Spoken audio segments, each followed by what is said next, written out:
Around the Northwest now, Washington legislators are weighing a plan to charge drivers for how much they drive to fund transportation projects. Supporters say it's crucial as gas tax revenues have decreased over time, while opponents say it's too unpopular and untested.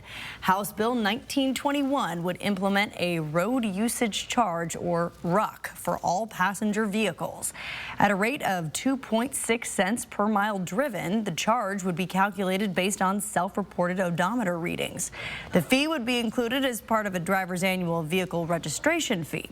The gas tax would remain, but drivers would get credits based on an estimation of how much they paid.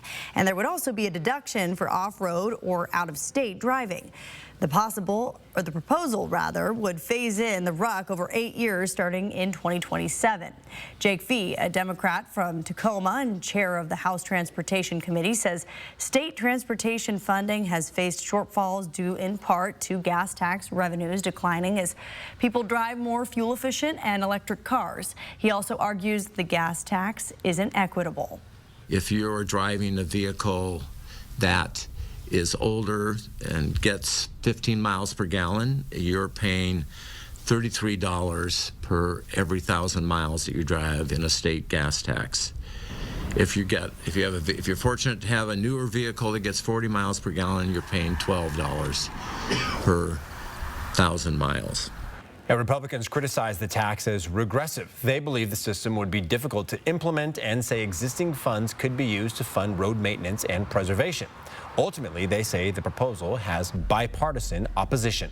There's a number of challenges standing in the way on this proposal, not the least of which is I don't believe there's anywhere close to 50 votes in the House or 25 votes in the Senate to pass it. Leaders acknowledge gas tax revenues are not sustainable and a new funding source has to be identified to fix roads. They say while it's an option for transportation funding, a road usage charge has been proposed for many years and serious work would have to be done to get it implemented. The bill is slated for a hearing in the House Transportation Committee on Thursday afternoon.